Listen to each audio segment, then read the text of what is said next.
And we're back with another Star Wars Galaxy of Heroes video, and I'm going to do a character review of the Resistance pilot. And interesting fact, she is a girl.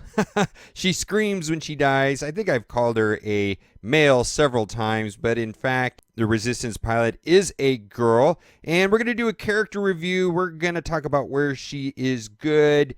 Is she worth farming? We're going to take her into one of these mod challenges, which I think is the main reason why she is important and relevant right now, is these speed mods all the way at the end require resistance. There are 5 resistance heroes in the game, so they're all required if you want to go and do the tier 3. And I think these speed mods here at the end are going to be vital in the meta going forward. So I'm rushing right now to get 5 heroes to at least 5 stars, because I think Rey can carry this entire battle once it's opened up. But I'm seeing some whales with these speed mods on their heroes. And for me, I've just been using health mods, which all characters are allowed. Those are a lot easier to get.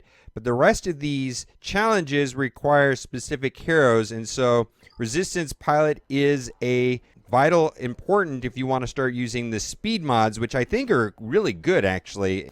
I only am focusing on Scoundrels first. There's 2 reasons why I'm focusing on Scoundrels before I will go after Resistance.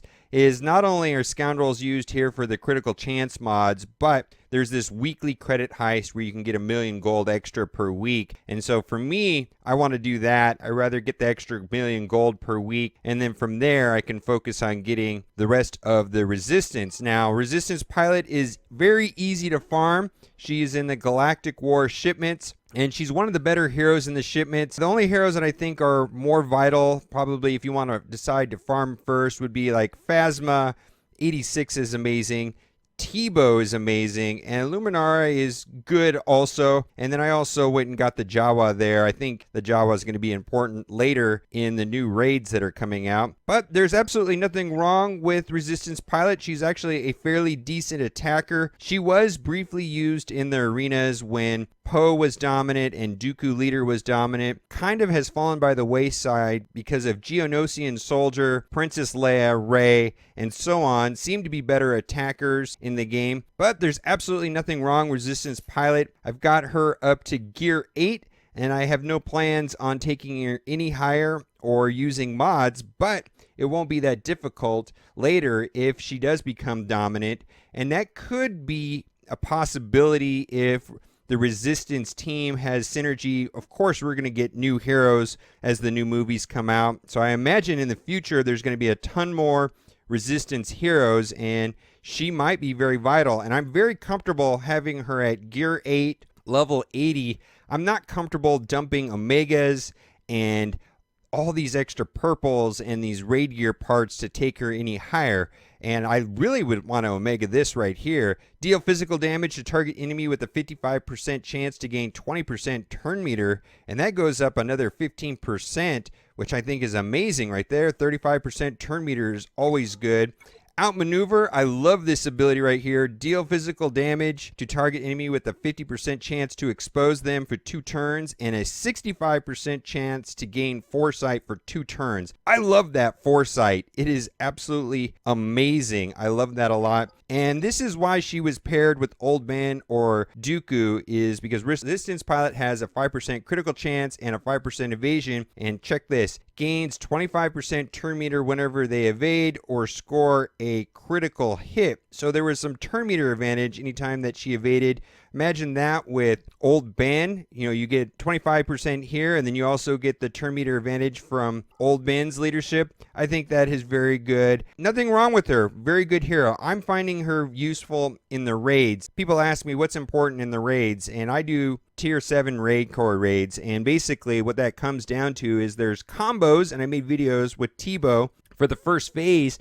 But because the Rancor hits so hard and does so much damage, it just becomes a function of DPS for 2, 3, and 4, especially 4. And having that foresight is very helpful for her getting an extra 1 or 2 hits off.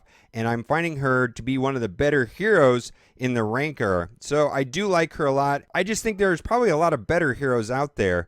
let's go into a battle. And why don't we go into this mod challenge right here where we can use Rey and Poe in a battle. And I think that'll be kind of fun to play her and show her off. We're going to use Poe as a leader. And I think what you also will see in this battle is how dominant Rey is. Rey is just overpowered. And I don't think the Resistance pilot is anything close to Rey. Right there, Rey one-shots somebody. It's amazing. And then right here, I think I just want to poke right there. I don't think I'm going to have a hard time. And why don't we do this attack right there? 10,000 damage. That's not bad. And then I believe Poe should be able to wipe him out right here. Look at that foresight on each of them. That's amazing. I like that a lot. Foresight is so useful. Now, I have to say, I think evasion is kind of annoying, but foresight isn't for some reason. I don't know. That's just my feeling. I don't know why that is. I think, like, foresight is something that is useful. Boy, look at that. Damage is great. 7,400 right there. That's amazing damage. Very good. Okay, now this battle is getting a little trickier here. All right, let's take out the Resistance pilot in the back. Rey should be able to one-shot somebody. Why don't we take out the Stormtrooper? Let's see if... Oh, I was wondering if I could have one-shotted. That might have been a mistake there. Uh-oh. Let's do this right here. Oh, no one-shot. Boy, I'm spreading my damage out. That's not good. Oh, and a dodge. You jerk. Ouch. Okay. Let's see. Let's take out First Order Officer. No, let's take out the leader right there. That's gone. Alright, now we've got it under control. We got it stabilized a little bit.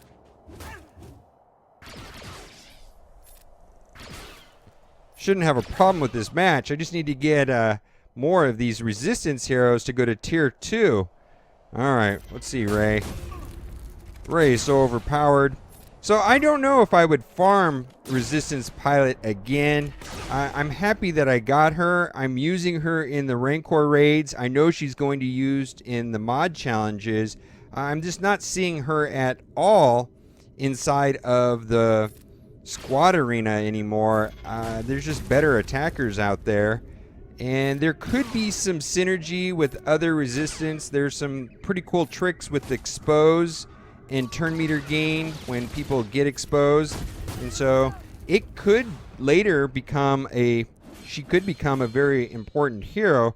That's why I'm comfortable leaving her at gear 8, but I'm not going to dump Omega pieces and raid parts into her. There's just a lot of other heroes that have priority. Like right now I'm focusing on Phasma and Jedi Knight Anakin. Right here in the middle of the screen, there's a link to a video that I talk about the Galactic War, and I finish it under 18 minutes. And I also talk in that video about what heroes I'm upgrading and I think are worth upgrading. So click the link to watch that video. And as always, thanks for watching and keep on gaming.